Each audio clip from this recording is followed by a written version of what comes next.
Nikhileshwaranandaji, who is the Adhyaksha of the Rajkot branch of the Ramakrishna Math and Mission. And we would have a talk by him today. But before we begin the event, we would have a series of small processes. There would be a Shanti Patha by Sangeet Shanti, and then there would be a few other things. So I welcome Sangeet and his team to do the Shanti Patha before we begin.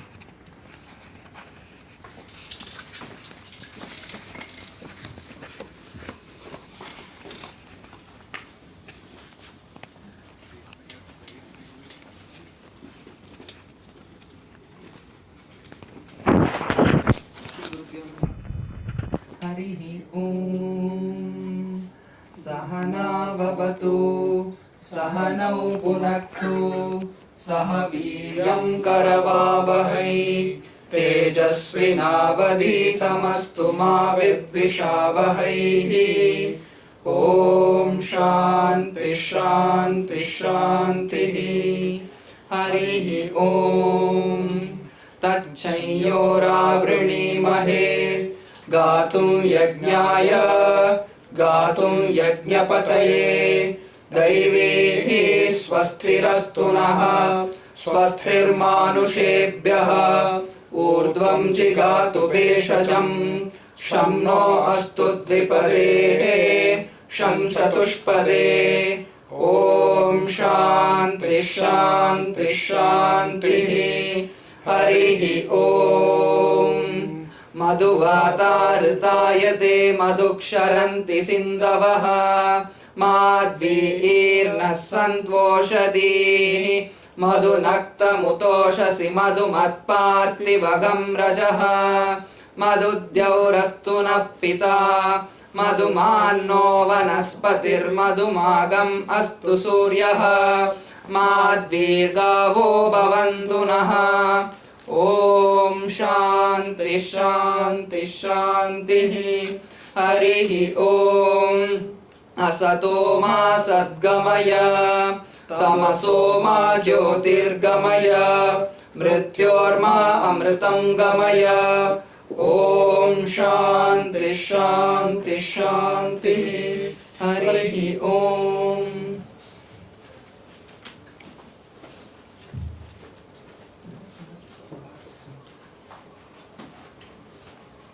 We would now like to invite Maharaj to present flowers to Swami Vivekananda.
Thank you, Ragini, for this wonderful presentation. So we now start with the talk. But before the talk, I would like to introduce the audience to Swamiji and the topic that he's going to talk about. Swami Nikhileshwaranandaji is the current head of Shri Ramakrishna Ashrama in Rajkot, which is a branch of the Ramakrishna Math and Ramakrishna Mission. Swamiji holds a degree in chemical engineering and a postgraduate degree in industrial engineering. After a brief career as a management consultant, he renounced worldly life and joined the Ramakrishna Mission as a monk in 1976. His notable contributions include guiding an award-winning rural and tribal development project in Ranchi, editing the monthly journal Shri Ramakrishna Jyot, leading an earthquake rehabilitation project, and founding the Vivekananda Institute of Value Education and Culture. Apart from this, he travels almost unceasingly and has been spreading the message of Vedanta for decades now, and is an acclaimed author as well, with multiple sought after publications to his credit. So today's talk is on the topic science and spirituality for the modern age, and this is a topic that has been repeatedly explored across various forums around the world, and it is also time that we as an academic community at IISc also look at these themes. There is a historical background to the Ramakrishna Math and missions tryst with such themes. So I would just like to give a historical background to this. So in 1896, in a letter dated on 17th February, Swami Vivekananda writes to his disciple Adhyaksha Perumal, "The abstract Advaita must become living, poetic in everyday life. Out of hopelessly intricate mythology must become concrete moral forms, and out of bewildering yogiism must come the most scientific and practical psychology. And all this must be put in a form so that a child may grasp it. This is my life's work." Keeping in line with Swamiji's vision and mission, Vivekananda Study Circle at IISc has been conducting talks by monks from different orders who have been talking about the need for accepting spiritual practices in modern life. So today we invite Swamiji for a talk on this topic. Since there is a disturbance, we might just wait for a couple of minutes.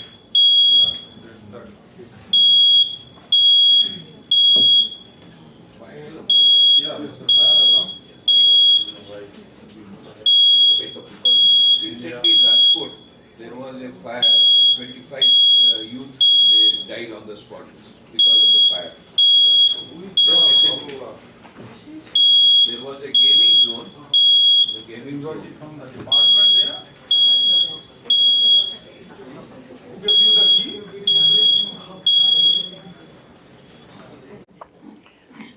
Om Namah Shri Yatirajaya Vivekananda Suraye Satchit Sukha Swarupaya Swami Netapaharine Jananim Sharadam Devim Ramakrishnam Jagadgurum Pad Padme Tayo Shritva Pranamami Muhurmuhu.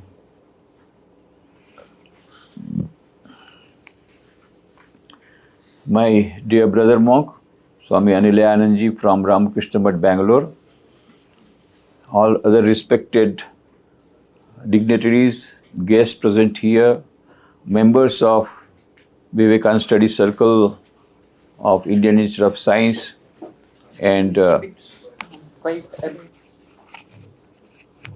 Now, can you talk more once? so I am very happy to meet all of you this evening. I am very happy to meet you, all of you this evening in this campus of Indian Institute of Science. First of all, I would like to congratulate Vivekananda Study Circle for organizing this talk and giving me this opportunity of meeting you all. At the same time, having Vivekananda Study Circle. Maybe this one. It's just-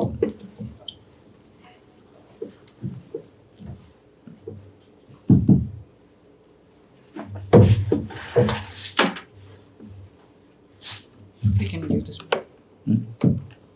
At the same time, This mic around can you remove Maharaj? It might echo again. it might this Vivekananda Study Circle being started here is got of great significance because, as you know, this Vivekananda Institute, this Indian Institute of Science, Bangalore, if you go to the genesis, in 1893, from Yokohama, a ship called Empress of India started for going to Vancouver, and there were two passengers, Jamshedji Tata and Swami Vivekananda. Both were co-passengers, and they talked about both the topics, spirituality and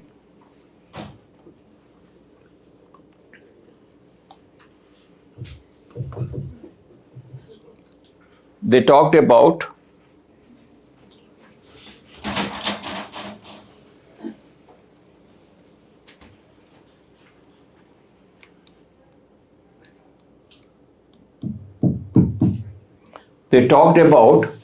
science and spirituality both. And Dr. Kalam, APJ Abdul Kalam, when he came to Porbandar, he was asked this question, how you became an admirer of Swami Vivekananda. Then he said, when I went to Tata's museum, at that time,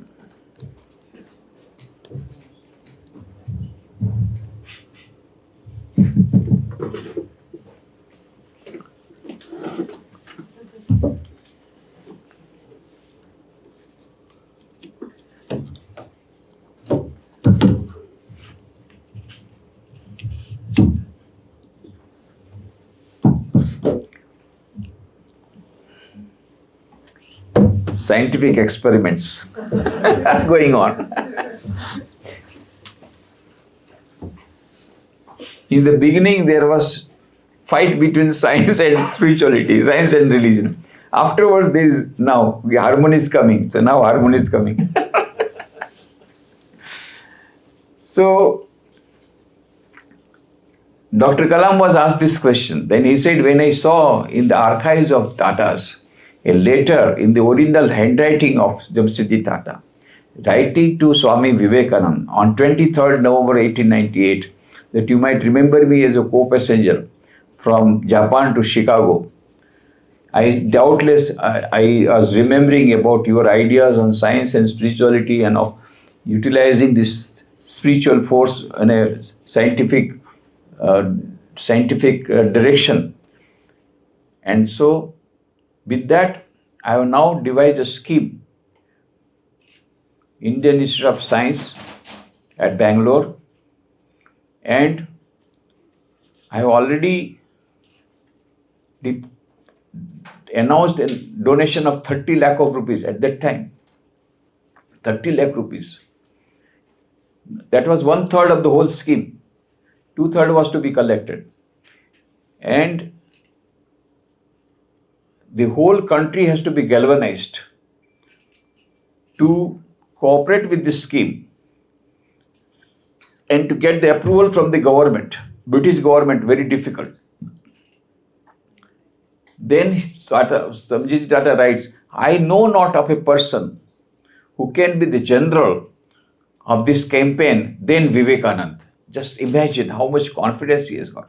I know not of a person who can be a more fitting general of such a campaign.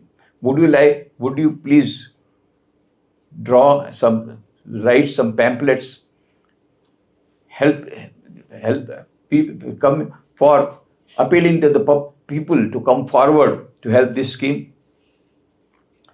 And then Pasha also went to Swami Vivekananda Belumat and repeated this request.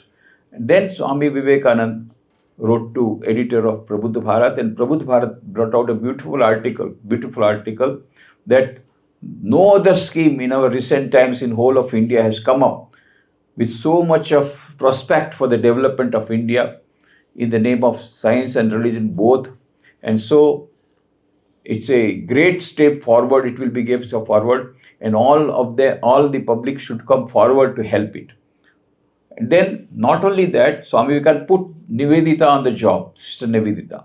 And then Sister Nivedita used to meet Pasha, and then she followed it up. It's a very long story. I will not go into that story. But after a long tussle, because British government wanted only clerks in their education system, they did not want any research institute. So there was a great resistance from the British government, from the then Director General. They asked so many questions, this and that. Why don't you give 30 lakh rupees to the government and we will take you out? Jamshid Tata said, no, there will be separate trust in which this will be deposited. So they were very cunning, Lord Curzon and all that. Anyway, with Sister Nivedita's efforts, finally the British government had to bend down because of the pressure from the foreign countries also. And finally the scheme was approved and it came into being in 2009. It was launched, and then finally it came into being in 1911. But in the meanwhile, Swami Vivekananda passed away in 1902. Jamshedji Tata passed away in 1904. But their dream was realized.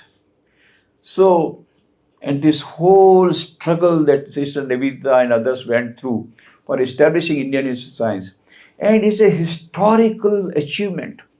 For the first time in the nation, research things comes up. An education system, education institution, which is not only clerk making, which Lord Macaulay wanted, but something different. And that is because of the visionary. And Swami Vivekananda disciple, Maharaj of Mysore, gave 372 acres of land where we are now standing. 372 acres of land he offered for this. Of course, the Maharaja Charmendra Raju, Shyamaraja Chandra, he of course died. And just imagine, Swami Vivekananda wrote to him just a few months before his death, my dear prince, this life is short. He is telling to that prince at that young age, he is telling, my dear prince, life is short. Vanities of this world are transient. In this short life, they alone live who live for others. The rest are more dead than alive. And within few months, he died. Just imagine, he was such a visionary, Swami Vivekananda, he could not foresee. And so he delivered. But he had become a disciple. And so when this scheme came, that Maharaja Krishna Raju, he was at that time minor, but his mother came forward and gave this acres of. Whatever it is Swami Vivekananda contribution is immense. And Jamshedji Tata's, of course, contribution is immense. And with that, Indian Institute of Science has come. And I'm very happy that Vivekananda Study Circle is running. And so Vivekananda Study Circle in this institute has got special responsibility, because Swami Vivekananda is connected with this institution even before the birth of the institution. So that relationship is there. And so I hope that this Vivekananda Study Circle will grow from strength to strength and will have many activities, some very novel activities and very different types of activities, which will become a role model for all the other Vivekananda Study Circles. Today only I had been to 2 education institutions where we have told them to start Vivekananda Study Circles. Of course, in one place they are Seshadri Institute they have got, but in Ramaiah they were going to start. It is running. Running, Ramaiah also? Yes. Running, you are going there. Recently. And then yesterday we went to that RV. There they are going to start. So many institutes are now starting Vivekananda Study Circle. Just a few months back, I was in Kanpur at the invitation of Vivekananda Study Circle, IIT Kanpur. They are running, of course, from many years. And Madras IIT Kanpur also, they have got this Vivekananda Study Circle. So anyway, I am very happy that Vivekananda Study Circle is here is vibrant and is progressing fast, and still I want more and more progress coming up and becoming a role model for the other Vivekananda Study Circles. And this Vivekananda Study Circle will prove a boon, and it will be very helpful to implement the message of Swami Vivekananda, because he said what we want is Western science coupled with Vedanta. Both have to go together. Simple modern science is developing very fast. Artificial intelligence is coming. So many ways, many weapons are being also devised. Nuclear weapons, chemical weapons, biological weapons, and the latest weapon, biological weapon. The pandemic, they say it was also man-made, we do not know. This recently we had undergone that suffering. So to what extent modern science, if not coupled with spirituality, can do damage? This is another extreme. So modern science can be a very great blessing for mankind. But who will give the direction? Spirituality will give the direction. Einstein was asked this question: what do you think about the Third World War? Einstein said, I can't say much about the Third World War, but I can say something about Fourth World War. That the Fourth World War will be fought with stones and sticks. Why? Because Third World War, the whole earth will be destroyed fully. And we have got such weapons, at present nuclear weapons, available, ready-made, with various countries, which can destroy the whole world not once, 6 times. Somehow or the other, because of the neutralizing of the forces, and each country is afraid if he has got, and if they use like this, what will happen to my country? Somehow or the other, that control is there, but any moment they may lose control and some foolish autocrat will come and finish the whole thing. So modern science has given such tremendous progress has been made, and such types of weapons are there. Who will save them? Who will save the whole world from these weapons? Modern science has created them. So modern science can give lot of speed, but spirituality can give the direction. If the direction is wrong, it will, rather than help, it will destroy ours. So we have to be very careful to use it. So main thing is, today there is a danger that all these nuclear weapons may be misused, and only spirituality can come to the rescue and provide that frame of mind. So UNESCO preamble says, since wars begin in the minds of people, it is in the mind of people that the defense measures must be constructed. Since wars begin in the mind, it begins in the minds of people only, not everywhere. First, in the beginning, in some thought has come to Russia that we must attack Ukraine. That thought came to the Putin, and then the whole thing started. So, since wars begin in the minds of the people, it is in the minds of the people that we must construct defense measures. And Dr. Josiah Oldfield, at the time of the Second World War, gave a beautiful statement. More wars are caused by good-tempered people trying to seek war measures than by the bad-tempered people trying to seek peace measures. So, they are discussing peace measures, but they are more dangerous because the bad-tempered people. So, good-tempered people, even discussing about war measures, they are less, but more war caused by bad-tempered people discussing peace measures rather than by the good-tempered people trying to discuss war measures. So that is why in that pretext, mind is very important. The purpose is very important. The purpose for which these scientific techniques are being used or misuse depends upon spirituality. This artificial intelligence, to what extent it will go, we really do not know. If it is not well utilized, it may harm us at all and it may destroy us. At the same time, if we can make good use of it, a discriminating use of it, and proper use of it, it can be a great source of further development. So science and spirituality has to go hand in hand. Previously, why I am using this word spirituality instead of science is that, instead of religion, is that these are two different things. Religion is concerning the faith. Religion is concerning certain dogmas. Religion is consisting of belief in certain dogmas and rituals. But spirituality is connected with our inner growth, with our inner development. So these two are different. So that is why Dana Zohar, she is a professor in Oxford University. She has written the book, the name of the book is SQ, Spiritual Intelligence, the Ultimate Intelligence, where she says neurologically, physiologically, biologically, psychologically, from every point of view there is a concluding evidence. There is something called SQ, which is the basis of both IQ and EQ. What is IQ? IQ will tell you how to play the game of life. What is EQ? EQ will tell you how to play the game of life under changed circumstances with changed strategies. What is SQ? SQ will tell you why to play the game of life. What is the purpose of life? Why we are here on this earth? What do we want to achieve? So that at the time of death there is no regrets. And she gives a beautiful example. She says, unfortunately, we are living in a dumb society.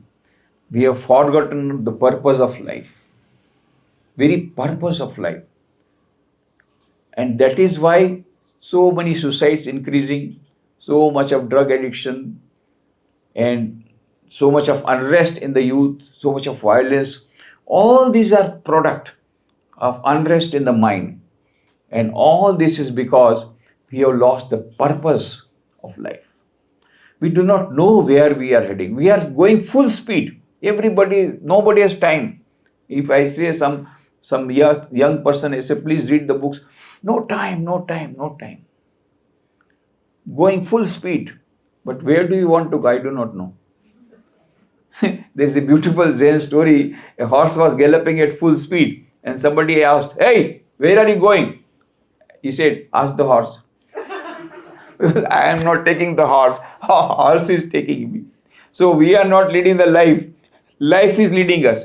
All are going mad after money, I also give whatever. All are going after package, I also go after package. All are going for this LSD, I also go for LSD. All are going and drowning themselves in the well, I also go to the well. Just like a flock of sheep, not thinking what is the purpose of life, why are we here on this earth. He gives a beautiful example. By the side of the Mexican coast, there was a management consultant. And he saw at a distance, a fisherman was sleeping in his boat. And that management can say, hey, what are you doing? Why are you not fishing? It is still afternoon. And that person says, sir, you know what happened? Early morning, I got a very big catch. So I sold that fish. I got a lot of money. So my quota of earning today over. And so I am relaxing. What? Is there any quota system here? You should go for more fishing and you will get more money. But what I will do with extra money? Why? Deposit. Deposit. He never heard the word deposit. Yes, deposit. Open a bank account. Jan Dhan Yojana. Open a bank account and deposit. Then go on depositing. When you got enough, you purchase another boat. So when there is another boat, you will get still more fishes and still more money. But what do I do with that money? Again deposit. Likewise, go on depositing and go on purchasing boats. Then gradually you will have a fleet of lot of boats. Then you become CEO of a multinational company. Then you move a headquarters from Mexico to New York and open branches all over the world. And then when you open all branches all over the world, naturally you have to take a lot of travel. So naturally there will be bypass surgery and there will be blood pressure And when there are 3 bypass surgeries and the doctor says no more, so then you retire, sell the company, and with all that money come to me. I am an investment expert from Harvard. I will tell you how to invest. And when you invest like this, every month you will get fixed nice income. And then you will be able to sleep nicely without any tranquilizer. Sir, I was sleeping nicely. You woke me up.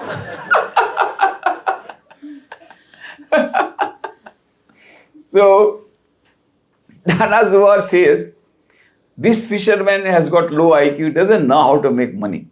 And this management expert has got high IQ. He knows how to make money. But this fisherman has got high SQ. He knows the purpose of life is to have happiness and peace.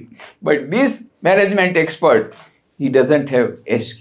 He doesn't know the purpose of life. There is no wisdom in spoiling your health for getting wealth, and afterwards to spoil that wealth for getting back the health which never comes. This is what everybody is doing. Going mad after money, increasing this one, that one, that one. But what is the purpose? No. Ultimately, ending up in the grave. And the grave, nothing will go. So, Alexander the Great, when he came to India, he was told by his guru, that Aristotle, that when you are going there, please bring a saint. So, after a long search, he found one sitting on the block of stone in the forest. And then he talked to him. He was very much impressed. Then he said, please come to my country. I have told my guru, I'll bring a good saint from India. So I'll build beautiful palace and nice clothes and food, everything you will get. And then saint just smiled and said, why should I come with you? I am very happy here. The tree is giving me fruits, river is giving me water. I don't need clothes, sky is my cloth. I am not happy. No, you must come. I have promised my guru, I will take one good saint. So please come. You have to come. No, I will not come. Now Alexander became very much annoyed. How dare you say no to me, who nobody could tell no to me. And so he drew out the sword. If you don't come, I'll cut your head. And when Alexander the Great, when he drew his sword, the other person fainted then and there. Seeing his shining sword, other person fainted then and there. Here reverse thing happened. That saint started laughing loudly. You fool, you want to kill me? Don't you know your sword cannot pierce me? Don't you know water cannot melt me? Don't you know air cannot dry me? Don't you know fire cannot burn me? I am birthless, deathless, ever pure, ever blissful, Atman. Nainam chindati shastrani, nainam dahati pavakah, na chainam kledeyantapo, na shosheti maruta, achchedoyam, adhayoyam, akledya shoshevacha, nitya sarvagatra sthanur, achaloyam sanatana. I am that immortal bliss. I am that immortal soul having infinite bliss. Now, reverse thing happened. The sword fell down from the hands of Alexander. He became terrified. And then the saint said, you fool, you want me to take to your country. I can see with my third eye, you are not going to reach your country. And the history says Alexander could not reach his country. On the way, he got a peculiar type of fever. And then he called his general. He loved his mother very much. He said, I wanted to meet my mother before death, but I think I will not be able to meet. Now my last time has come. So please fulfill my last wish. Surely we will fulfill. What is that last wish? That when you put me to the grave, put my hands dangling from the outside the grave. We will surely do, but why this peculiar wish? I want to send the message to the whole world. Alexander came, conquered the whole world. So many elephants, so many horses, so many golden coins, so many gold ornaments, so much of land, everything I got. Nothing can go with me. Everything I am living. At the time of death, I am crying. That saint at the time of death was smiling because he had conquered death. But I conquered everything except myself. So I am now weeping and empty-handed. I am going. Let the world receive the message. Empty-handed we have to go. This is real success. Real success is what you take, nothing you can take. Gold medal, no. Best certificates, honor, Nobel Prize, nothing will go. Only your karmas. So, this is the thing that SQ tells us what is the purpose of life, what is the meaning of life. And there, I'm coming to the point now. Dana Zohar says a person may be highly religious, every day going, ritual, going, fulfilling all rituals, fasting, going to the temples, church, mosque, everything. But at the same time, he will have low SQ, might be. He can have low SQ. And another person may not be following any ritual, may not be so-called religious, may not have anything to do with religion, so-called religion. But at the same time, he may be having very high SQ. So this equation we must, that is why there is a distinction I am drawing between religion and spirituality. So religion is concerning the rituals and faith, but spirituality is concerning the inner development. What we want more is spirituality. And in the context of Swami Vivekananda, I will say one more step forward. When I talk about SQ, I am also talking about Vedanta. Because Vedanta is the only philosophy that is coming very close to the modern science. Latest discovery of the modern science, latest discovery of the modern quantum mechanics, the theory of uncertainty of Heisenberg, and from that time onwards, the modern quantum mechanics has taken a turn which is going more and more towards Vedanta way. Culminating last 2022, the Nobel Prize was given, as you know, Nobel Prize in Physics 2022, Alan Aspect, Anton Zeilinger, and John Clauser. For what? They proved that universe is not real. Shankaracharya told so many times back, before that Upanishad told, Veda says, Brahma Satya Jagat Mithya. The world is unreal. Now they are proving it, but the idea is that they are proving mathematically. We had heard about it, Brahma Satya Jagat Mithya. But why Brahma Satya Jagat Mithya? Rationality is given by the modern science. Mathematically, they have proved that yes, whatever the whole world is existing because I existing. My consciousness gives rise to this whole universe. The universe depends upon me. So this is the fantastic discovery, latest discovery of the modern quantum physics, modern physics, where physics is now sort of entering into metaphysics. It's very small borderline. And really, the work of physics will be over when it goes into the metaphysics. There is a small borderline between physics and metaphysics. Here what do we find? That line is almost gone. Because physics says that the world is unreal and Vedanta says world is unreal. They have proved it from philosophical point of view. They have proved from scientific viewpoint. So here they are all merging, and that is why I am telling more and more the modern science is coming towards Vedanta, more and more it coming towards spirituality. And spirituality without this scientific background will not be of much use. Why? Because sometimes in the name of spirituality, we become emotional, we lose our logic, and we lose our control. So at the same, that is why Swami Vivekananda said, what we want is combination. Western science coupled with Vedanta. Both are essential. You cannot give up one. You cannot have only one without the other. Both are dependent upon each other. And if we really want a world where these weapons will not be misused and destroy the whole civilization, sanity will be required. This sanity will come from spirituality, inner development of the human being, change of the mind. Since the wars begin in the minds of the people, it is in the minds of the people that defense measures must be constructed. That UNESCO preamble has to be remembered, and that is why in this context, spirituality is complementing science, modern quantum mechanics, that type of spirituality we want. What type of spirituality? Which will support the findings of the modern quantum mechanics. At the same time, what type of science we want? Which supports the real spirituality.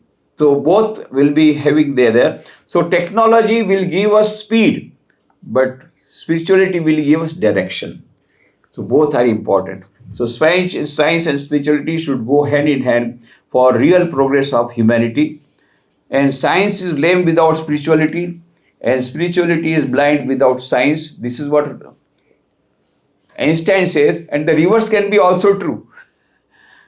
What is lame and what is blind doesn't matter, but both are dependent upon each other. That is what we can say. So metaphysics begins when physics ends. So now recently what they have done, that why Dana Zohar says that neurologically also SQ has been discovered, spiritual intelligence, based on a recent research on the parietal cortex, area of the brain involved in awareness of self. They have found out that, and they have given the name God spot. So this new research, it was 2021, suggests that brain's God spot may be rooted in neural circuits tied to the pennacular gray area of the brain stem. Now this God spot doesn't mean that they have found out God. Do not get confused.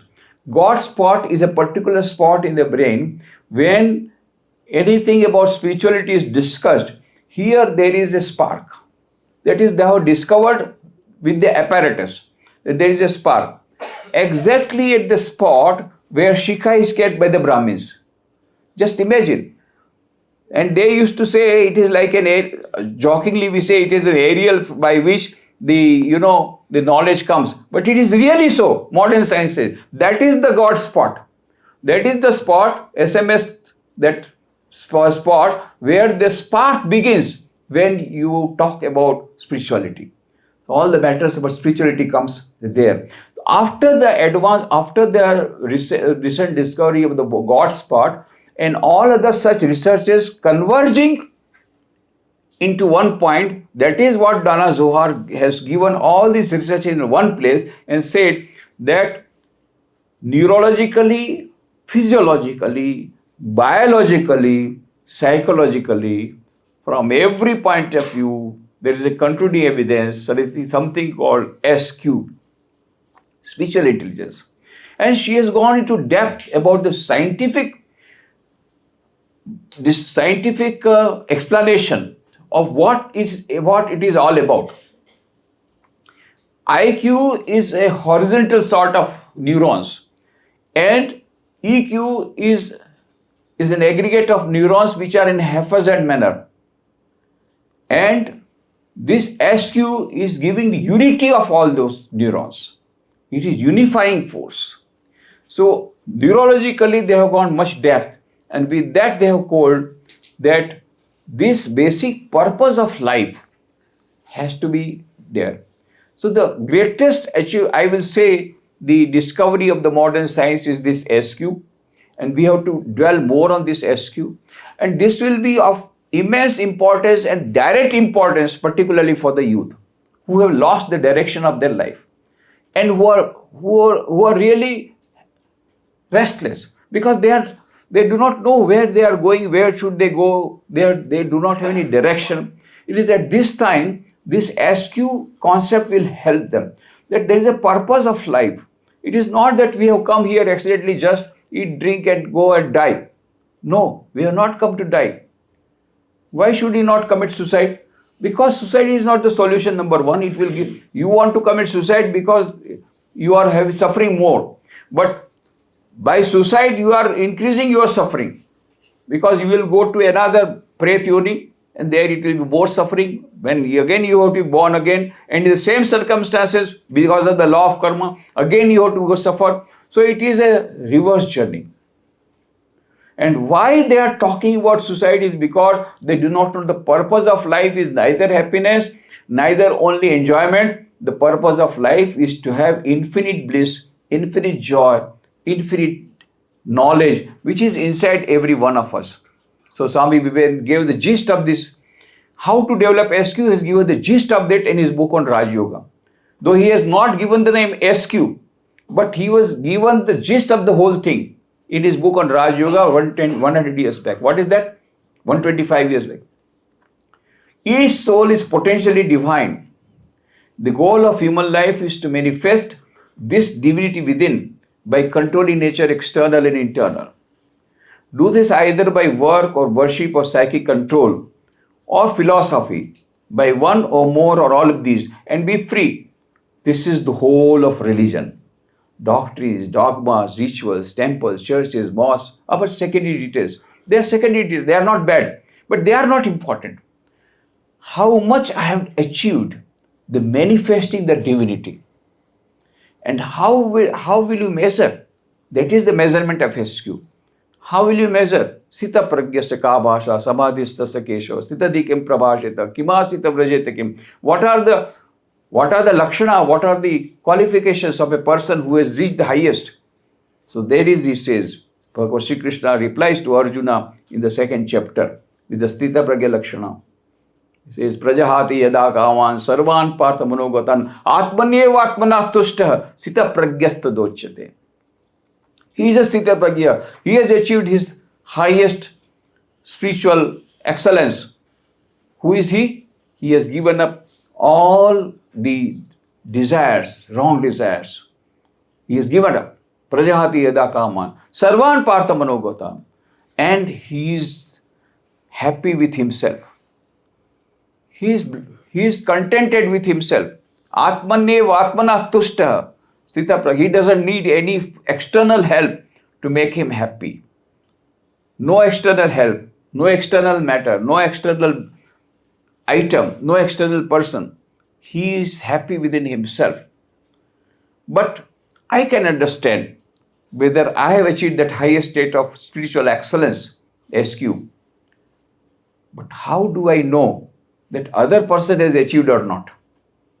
So, Sri Krishna immediately, he understands that Arjuna is very intelligent. Now he will ask this question. So he replies in advance, I have given you the subjective test that if you feel like that you have given up all your basic desires and you are contented yourself within yourself without any support outside, then you have reached the highest state. But if you want to know another person XYZ has achieved or not, I am giving you objective test. Dukkheshvano dignavanaha sukheshu vigataspriya vitarag bhaya krodha sthite dhirmuni ruchyate. Says, Dukkheshvano dignavanaha. When suffering comes, he is not agitated. Dukkheshvano dignavanaha. Sukheshu vigataspriya. When so much of happiness comes, so many good things happen, he does not become elated too much. He is balanced. That is the balanced spirituality. Dukkheshvano dignamana, sukheshu vigataspriya, vit raga bhaya krodha. Three things he has given up. Vit rag. Rag means attachment. Bhay, fear. Vit rag bhaya krodha, and anger. So if somebody says, I have achieved spiritual excellence, and yet you find the person becomes angry, and yet you find the person is attached to some person or some item or even to Apple mobile or something, anything. If he's attached, if he or she is attached to something, or he or she is angry and burst out anger, and he or she is afraid of anything, anytime in his life, then still excellence is not achieved. So what a wonderful objective test given by Sri Krishna of the acme of SQ. But now, how to develop this SQ? That is given by Swami Vivekananda. These are the greatest gift of Swami Vivekananda to the modern scientific world. What is the greatest gift? These 4 yogas. So, there is a book Eleanor Stark has written in America. The name of the book is The Gift Unopened. And there she says that in America now, the American youth are so much suffering, suicide is increasing, drug addiction is increasing, they are suffering, mental suffering, schizophrenia is coming, all types of maladies are coming. Do you know what is the reason? The solution of all these problems was already given by Swami Vivekananda 100 years back when he came to America. He gave the whole package for coming out of all these things. He gave the package. She also gives very good simile that Columbus discovered the soil of America, but Vivekananda discovered the soul of America. Soul of America he discovered. And just imagine at that time how much Americans got relief. They were under tremendous tension. They were thinking, I am a sinner, we are sinner, we are sinner. And at that time, Swami Vivekananda gave that immortal message of Vedanta, Shveta Upanishad. Shruvantu Vishve Amritasya Putra, Aye Dhamani Divyani Tastu, Vedametam Purusham Mahantam, Aditya Varnam Tamasa Parastat, Tameva Viditvati Mritimeti, Nanya Pantha Viditayana. I have found the ancient one is beyond all miseries. By knowing him alone, you shall be free from all miseries. And then he said, dear sisters and brothers of America, let me call you by the sweet name, Amritasya Putra. Ye, the children of immortal bliss, holy and perfect beings, ye, divinities are sinners, it is a sin to call them so. It is a steady labor on human nature. Come up, O lions, and shake off the delusion that you are sheep. Your souls immortal, spirits free, blessed and eternal. Ye are not matter, ye are not bodies. Bat is a servant, not ye the servant of matter. He gave this nectar of Vedanta, and they got a lot of relief. So, Elias Stark says, Swami Vivekananda at that time discovered the soul of America, gave the solution to all our problems, gave the nectar of Vedanta, and gift in the form of 4 yogas. Long discourses on all the 4 yogas he had given, Raj Yoga, Bhakti Yoga, Jnana Yoga and Karma Yoga. And those are available in the book form. But unfortunately, the gift remains unopened. The name of the book is The Gift Unopened. And we in India also have kept this gift unopened. This is the right time when we are suffering too much. This is the time when the modern science has discovered SQ. This is the time when the modern science is also telling the purpose of life is not only just the mechanical things, not only material things, but something very spiritual. So at that time, let us open the gift that Swami Vivekananda has given in the form of 4 yogas. And so Swami Vivekananda says, each soul is potentially divine. The goal of human life is to manifest the divinity within by controlling nature, external and internal. Do this either by work or worship, psychic control, philosophy. 4 yogas. Raj Yoga, Bhakti Yoga, Jnana Yoga and Karma Yoga. You can have any 1 yoga or 2 yoga, 3 yoga, 4 yoga. It depends on you.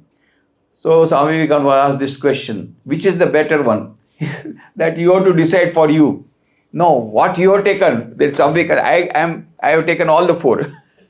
And Romarola says, Swami Vivekananda rode on all the 4 horses simultaneously, all the 4 horses simultaneously.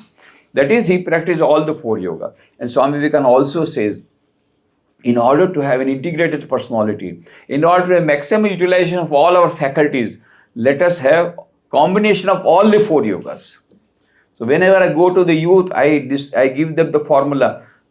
We are very, very, very, very busy. We have so many channels and so much of social media and so much work to be done. Don't give a big lesson and big homework. Anyway, I give a very small homework.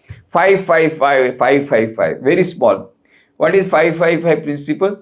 5 minutes of meditation, Raj Yoga, 5 minutes of prayer, Bhakti Yoga, and 5 minutes of inspirational reading, Jnana Yoga, morning. Evening, 5 minutes of prayer, 5 minutes of meditation, 5 minutes of inspiration, whole day, Karma Yoga. Whatever work you are doing, try to do in the spirit of worship. This is all. Simplest form. Great blessing for the modern mind. If you really want to develop SQ, here is a shortcut. People want shortcut. Instant coffee, instant samadhi, instant success, everything instant. They want all instant. So I am giving you They are cheating. I am not going to cheat you. I am going to only advise you that even you can start with that. Then gradually you can increase the time if possible. But converting work into worship is very important.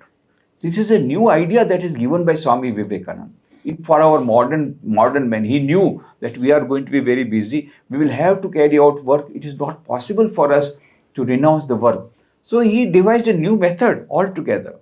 And so Sister Nivedita, while introducing the complete works of Swami Vivekananda, she says beautifully, she has given introduction that this is the realization which makes Vivekananda the great preacher of karma. What is that realization? That one and many are the same. He was asked this question, did Buddhism preach that one is unreal and many is real? And did Hinduism say that one is real and the many unreal? Swami Vivekananda says, yes, that is true. And I and Shri Ramakrishna have come to add that one and many are the same realities seen from different angles. Same reality. One and many are not different. Same reality seen from different angles. Now, if one and many be the same reality, ultimately, what happens? What is the derivation? That it is all unity of existence. So Nivedita says, this is the realization which makes Vivekananda the great preacher of karma, not as diverse from, but as expressing Jnana and Bhakti. To him, the workshop, the laboratory, the industry, the business are as true and fit scenes for meeting God with man as the door of a temple or the cell of a monk. Why? Because every work is worship. Why? Because unity of existence. One and many are the same. It is unity of existence. This realization is at the bottom. No difference henceforth between sacred and secular. To work is to worship. To labor is to pray. To renounce is to conquer. What a beautiful introduction Nivedita said. This is the complete works of Swami Vivekananda.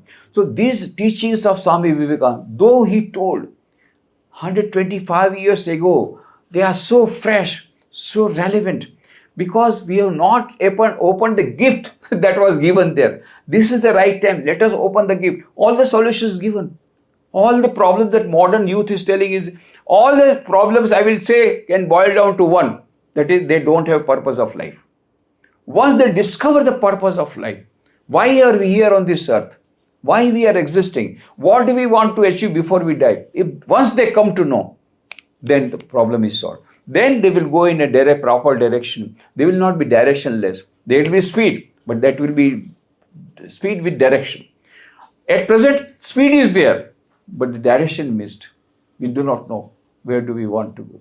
So this SQ is very important, which is a product, and this is possible. The discovery of modern science has given so many series of discoveries, culminating in the discovery of SQ. So that is a great blessing for all us, and so that is why now we can appreciate what Swami Vivekananda said. We want Western science coupled with Vedanta, because science will give us the rationality why we should practice spirituality. About SQ also, now there is a scientific evidence. Yes, there is SQ. What type of neurons they are making up this SQ. All details are given in that book. So I think perhaps that Fridge of Copra has already given so many things in this book, but apart from that, so many other books are coming out. There is a book by Paul Davies, one of the great scientists for times. That is, Paul Davies has written the book, The Mind of God. The Mind of God. Now, we want to know many things. And he says, I don't believe in God. So I want to know the mind of God. So scientific proof he wants. So he went on scientific discovery. Then ultimately says that God means infinite. But mathematically there can be many infinites. So he made all this infinity into one whole. That is Cantor's absolute. Cantor. Cantor's absolute. So this Cantor's absolute he made, Now, if we know Cantor's absolute, we have known God. We have known God because Cantor's absolute contains everything. And the last he says, it is not possible to know the Cantor's absolute because the mystical process is the only process whereby we can know Cantor's absolute, because Cantor's absolute contains the person of the mind of the person who is wanting to know Cantor's absolute. How do you know the knower? How do you know the subject and the object become, unless until this knower and known becomes one?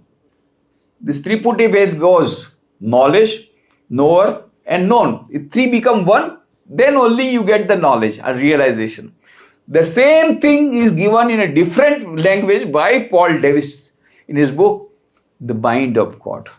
So what I am saying is that now many scientists are coming to realize the importance of mysticism, of meditation, of intuition, and gradually physics is overlapping metaphysics and both are merging with each other. So this is the time we are very fortunate that we are living in a modern science era when all this development is taking place at an alarming speed. Wonderful. Whatever, when our scriptures were telling, we were not able to believe that Brahma Sat Jagat Mithya. Now it has been proved experimentally by the Nobel Prize 3 scientists. Likewise, there were many discoveries. But I will say, as far as the students here are concerned, to give more importance to this SQ, and this developing of SQ means the combination of 4 yogas to implement 5-5-5 principle. It is very easy to start with 5 minutes of meditation, 5 minutes of prayer, and 5 minutes of inspirational reading. Similar in the evening, and whole day whatever work you try to do, you try to convert work into worship, because everything is worship. Now, there are various methods of converting work into worship. One is that of a devotee, where you offer all your fruits of the action to the Lord, that is Gita's Karma Yoga, or you may remain unattached to the work and the fruits in your own way with your willpower, with another path, or you try to take it as a worship because whatever work you are doing is going to of benefit to somebody or the other, and there in that person resides the God, which is the message of Sri Ramakrishna, which was given by Ramakrishna Dev, and Swami Vivekananda implemented it through Ramakrishna Mission, Shiva Jnana Jeev Seva. So in either way, you can have this convert work into worship, either by Shiva Jnana Jeev Seva or by Gita way, that is offering your fruits of action to the Lord, whatever way you want. But converting work into worship, that is Karma Yoga, and prayer, meditation, spiritual reading morning and evening, that will give us gradually, allow us to manifest the divinity. And the more we manifest this divinity, then experimentally we will come to know. Now we are doing literally, we are just analytically we are doing, and just now theoretically we are trying to see about it, but experimentally we will feel about that divinity, and that is the point where the spirituality starts. And that is the real purpose of life. That let us not forget the purpose of life. So Einstein says, Albert Einstein, the small book is there, World as I See It, available. I just got a copy from Amazon, very small book, Dr. Albert Einstein, The World as I See It, in which says the true value of a human being. The true value of a human being is determined primarily by the measure and the sense in which he has attained to liberation from the self. Just imagine, 100 years back, Einstein is telling in his book what our Vedanta says, that the purpose of life is to have liberation. Same word he is using. The true value of a human being is determined primarily by the measure and the sense in which he has attained to liberation from the self. Mukti, moksha. Same thing he is telling. And about the purpose of life, Dr. Lincoln Barnett, he has written the book. Name of the book is Dr. Einstein and the Universe. That is also available on Amazon now. So in that book, Dr. Lincoln Barnett says that man has a unique capacity. Man has a unique capacity of transcending himself and perceiving himself in the act of perception. No other species has got that faculty. In our scriptures, they used to say that there are 84,684,000 yoni, 84,000 yonis, isn't it? Species. 84,000 yonis. 84 lakhs of species. 84 lakh yoniya hai. That is what our scriptures said. But modern science, no. Modern science, no. Not 84 million, not 8.4 billion, 12.5 million. That is not much difference. That time no microscope and they are telling 8.4 million. Now with a microscope and all that you are telling 12.5 million. And maybe that time there was no cloning or all that and not many such species were there, whatever it is. So now at least modern science also says that 12.5 human beings is 1 out of 12.5 millions of species, only human beings. But second thing, both are telling. The old scripture said only human beings can have access to spiritual knowledge. And what Donna Zohar says, scientifically, it is proved that out of 12.5 millions of species, only human beings have got SQ. Only human beings. All the other yonis species have got IQ, including computers. They have also got IQ. But EQ is available only with a few species, not all. And SQ is available only with the human species. So now here both are, what our scripture said is meeting point. That SQ is available, and so that is our special prerogative. So Lincoln Barnett says, man has a unique capacity of transcending himself and perceiving himself in the act of perception.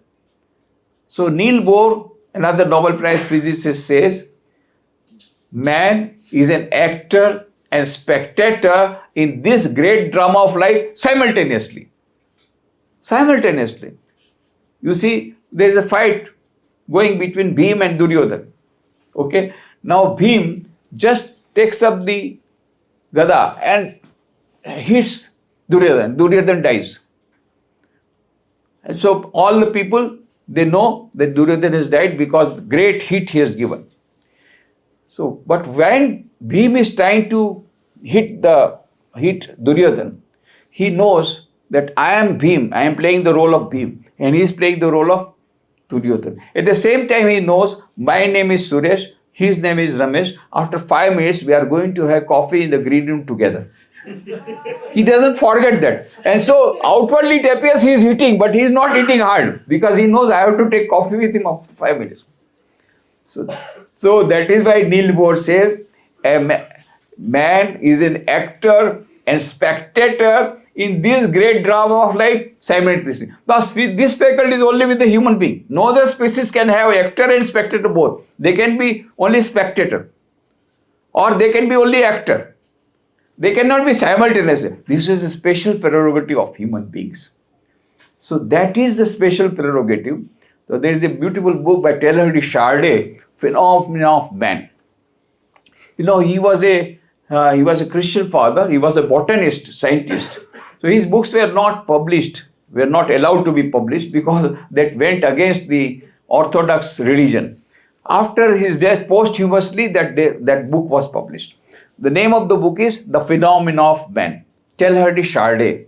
So there he says beautifully, what is the difference between man and animal? He discusses this point. And somebody said intelligence. Then he said not necessarily so. Gives the example that supposing there is a cat. You find one day that you had kept some milk in the kitchen and in the night the cat came and stole away the milk. So next day what you do? You keep the milk hidden in some other room, and you find the cat has taken milk from there also. So who is more intelligent? Then what is the difference between a man and animal? And beautifully he says, while a man knows what he knows, an animal does not know what it knows. Man knows what he knows. Man knows how to steal the milk, but he also knows that stealing is not good. That power of discrimination, Vivek Buddhi is there. But cat doesn't have that buddhi. She only knows how to steal the milk, that's all. Not thinking whether it's good or bad. Now, this thinking of good and bad, whether it's good or bad, this is Vivek Buddhi, power of discrimination. That is only with the human being.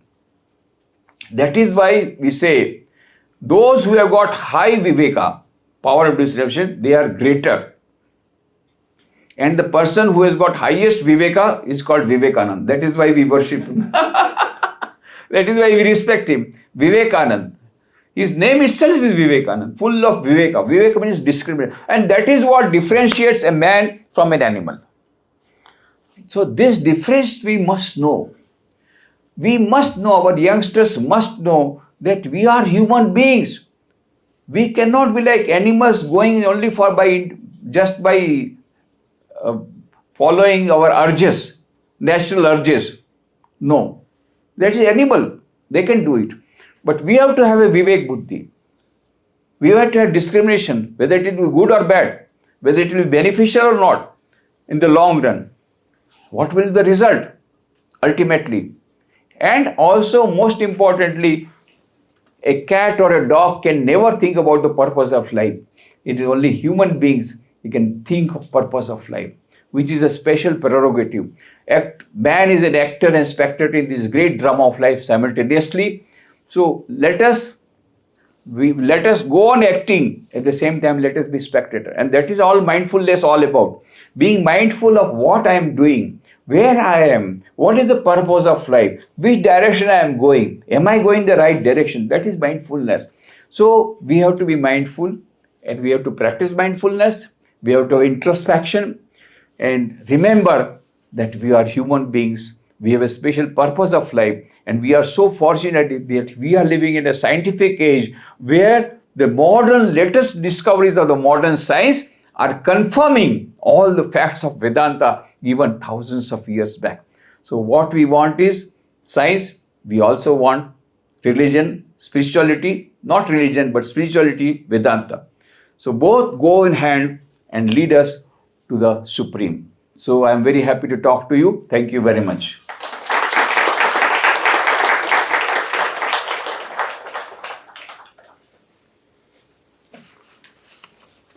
We would like to thank Swamiji for this, and now we open up for the Q&A session. Two things. First, counter questions please avoid because we would like to have as many questions as possible. If you have anything else, you can take it up after the talk. So we begin the Q&A session if there are anybody who wants to ask questions. Yes. Pranam Swamiji. So my question was, so like as you mentioned, ki like currently the science is proving the facts which Vedanta already told, right?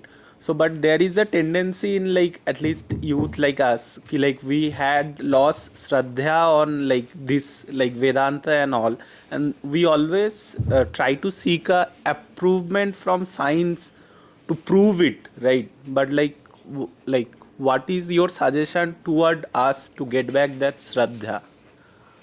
No, I don't see there is anything wrong in that. Rather, I would say, advice, we must be scientific in temperament. And everything should be tested. Because in the name of religion, so many rituals are coming, superstitions. Swami Vivekananda was very much against superstition. It is because of the superstition that we had so many hundreds of years of slavery. Let us not go back to that. What we want is not religion, what we want is spirituality. What we want is a scientific spirituality. And yes, what you are telling is right, that Shraddha will automatically come when we find out that these are corroborated by the modern science. You see, Swami Vivekananda, at that time, he said, I don't believe in God. What is the documentary evidence? He said, specially, I am the son of a lawyer. I want documentary evidence. So he said, I don't believe in God just because you say I believe in God. No. And then he will challenge. Any saint coming, In Calcutta, he would go to him and ask all the questions, then finally he would ask, have you seen God?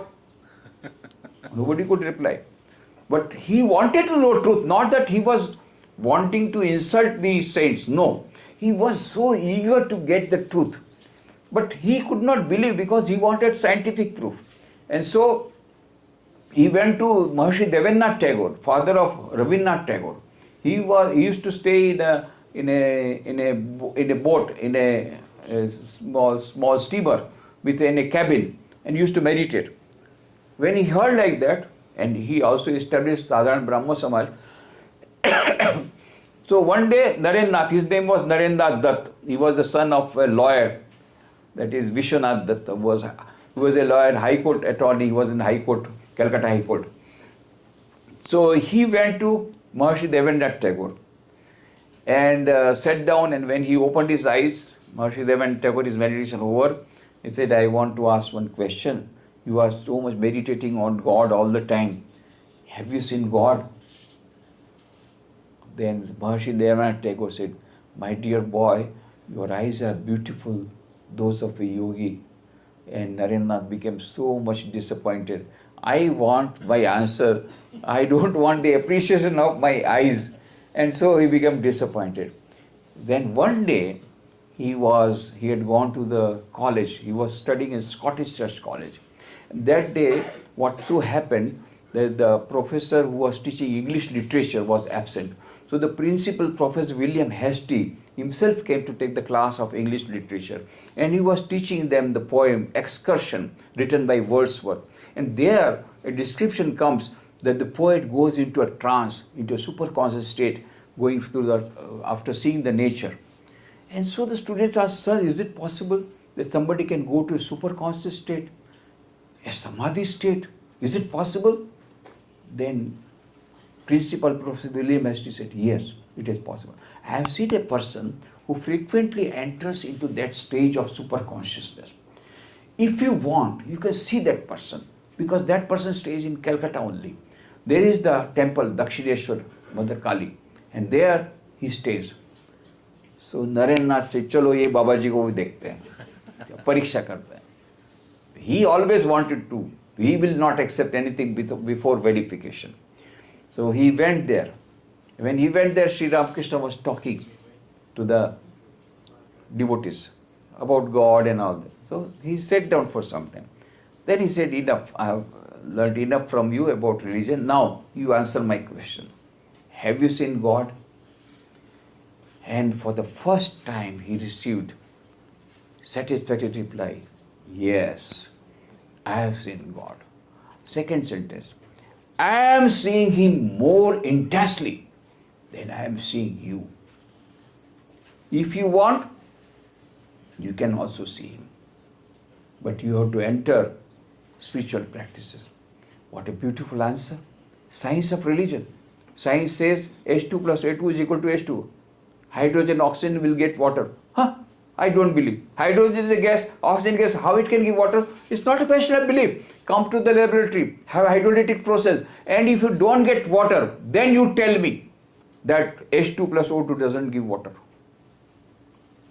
So, similarly, Sri Ramakrishna says, I have seen God. You also can see him.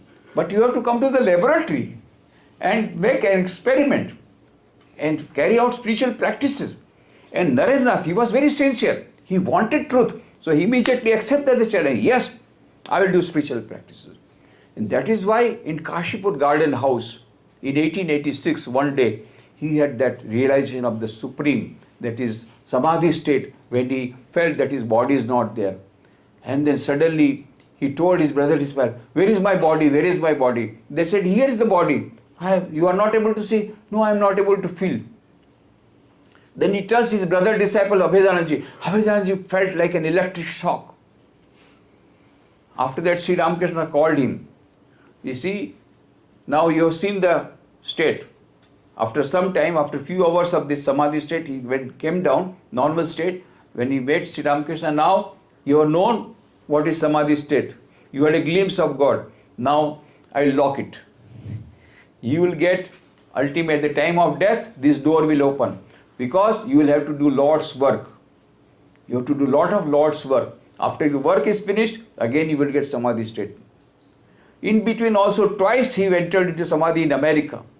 At the Michigan Lake, near Michigan Lake, we are so much absorbed in meditation, he was just going to leave the body. Shri Ramakrishna said, not now, work is still pending. And again at Thousand Island Park, he was fully immersed, and suddenly some storm came and very heavy rain came, and all those people there started shouting. So his meditation was disturbed. So he used to go into trance himself afterwards. He was so much near the divine, just a line dividing. One day he was coming for lecture. He has to give lecture, he is getting delayed. Swami Vivekananda goes to his room, comes just near the room, near the hall, again goes to his room and looks at the mirror. And the lady she was the host. She was very curious. Never the Swami Vivekananda does like that. What is that today? He is going again to the mirror. Everything dress is up. Then she said, Swamiji, your dress is all right. Don't go again to the mirror. Then Swami Vivekananda said, you see what is happening? I am forgetting that I have got a body. Unless and until I have got a body, I cannot speak. So I go into the mirror and tell, here is my body. I tell that reflection, here is your reflection, you have got a body. But as soon as I come out, again I lose. See the height of God consciousness he had. And when he would sit in the tram and meditate, and last stop will come, conductor says, where do you want to go? That is already gone, again I'm come back. So even in America, he was always absorbed in godliness. He was in the borderline of meditation, borderline of this world and that world. So he experienced that. He experienced that state. But why? How? Because he practiced. He practiced spiritual practices very sincerely as enjoined by Shri Ramakrishna and got it. So this is the proof. Now somebody asked me, hey, have you seen God? Well, I have not seen, but Narendra saw. So and he followed Shri Ramakrishna, I am also following Ramakrishna. So I am sure one day I will get it. But don't believe now, at least experimentally. Now if you say I don't believe in hydrogen, oxygen is water, no. You come to the laboratory. So we have come to the laboratory, we are experimenting, you also experiment. But we are sure we are going to succeed. Come, you also join the laboratory. Laboratory of spirituality. And now the modern science has come to our rescue, isn't it? So that is your solution is over? Yes. Okay, thank you.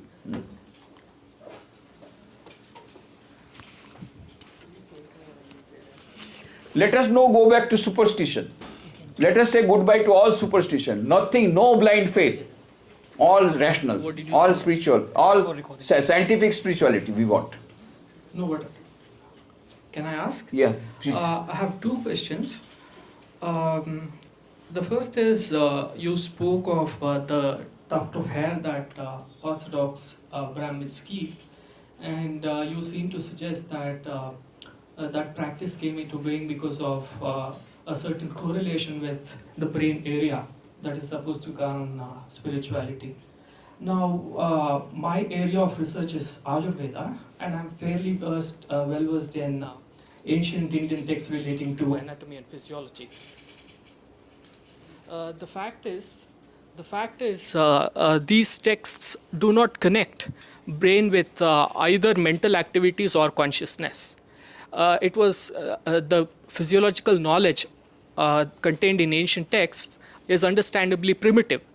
So my first question is, isn't it far-fetched to believe that the ritualistic practice of keeping a tuft of hair is somehow related to brain physiology? That's the first question. The second question is, you spoke of some favorable publications that say that modern science endorses Vedanta. There are some publications that are unfavorable to the same idea, and these publications have been written by people who are no less eminent. There is one famous paper by Alan Sokal of New York University. He teaches both physics and maths. He teaches both at the London University and NYU, New York University. And his paper says that somehow, despite good intentions, Vivekananda's writings laid the foundation for a rather pseudo-scientific approach to spirituality. Have the monks, the second question is, have the monks of the Ramakrishna Order studied unfavorable writings of scientists in this area, and have they made any critique on it? These are the two questions. The first question is, isn't the idea very far-fetched? The second is First thing this is by supposition, because there it is told what is the God spot. When it is discovered by Mr. Ramurthy, he gave the explanation that whenever anybody talked about God, related God topics, then there was a spark in the laboratory, that particular spot. And that particular spot is that SMS area of the brain. So I am correlating with it. It can be questioned, but this is I am questioning with that wherever the Shika is there, that is the point where the bulb used to litter. And so I am coinciding. I may be wrong. That is number one. And number two is that I do not know whether some monks are trying to study all those types of books in depth, because that is not my subject, because I am at present in the head of Rajkot Center, involved in so many other activities. But this is my interest, so that my knowledge may not be that vast. As of a scholar, we have got some monks who have done their PhD in physics. For example, Swami Atmapriyananda, who is the pro-chancellor of Vivekananda University. So maybe he could provide you the answer to the second question.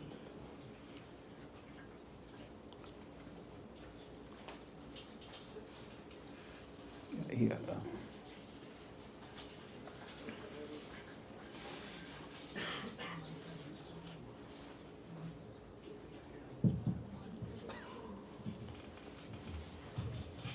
Swamiji, you spoke in length about the purpose of life. Is it usually tailor-made, or it is tailor-made for like IIScians or Bangaloreans or for India or the world? No, it is for all. It's a common purpose of life is common for all. Which one? Purpose of life. Purpose of life is common for every human being, not for animals. It's the same target, destination is same. Same target. That is what is that.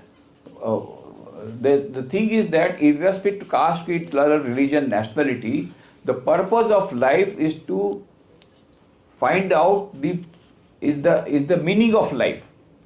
So every human being has got that faculty of finding out why of this life.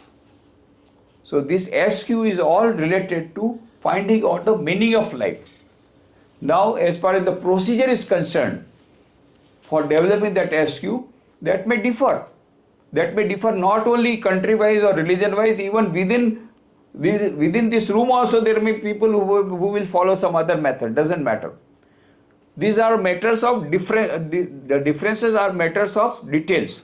But what basically Dana Zohar says is that scientifically what they have proved is that SQ, and SQ is related to finding out the meaning of life. So as a human being, we have got that special prerogative of finding out the purpose of life. So finding out the purpose of life is the only parameter that is unchanging. Their details can be changed according to persons, no problem. Not only according to nation, not only according to religion, even according to persons it may change, doesn't matter. That is relative. Absolute is this, that SQ is related to finding out the purpose of life, meaning of life, that's all.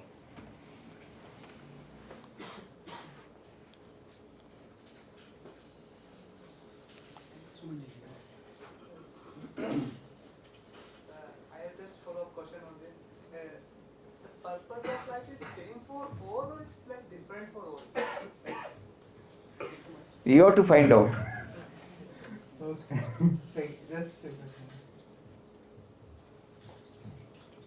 We are not dogmatic about it. We will not say this is the purpose, that is. You find out for yourself. But can you say Yeah. all are like different for different people? So it's You find out for yourself. rational, be scientific. You think about it, what can be the real meaning of life? What is the purpose of life? That is more important. Find out for yourself. There is not found out for himself. You find out for yourself. We thank Swamiji for addressing the questions, and with this we come to the end of this event. We would like to request Dr. Prabal Maiti to present Swamiji with the memento.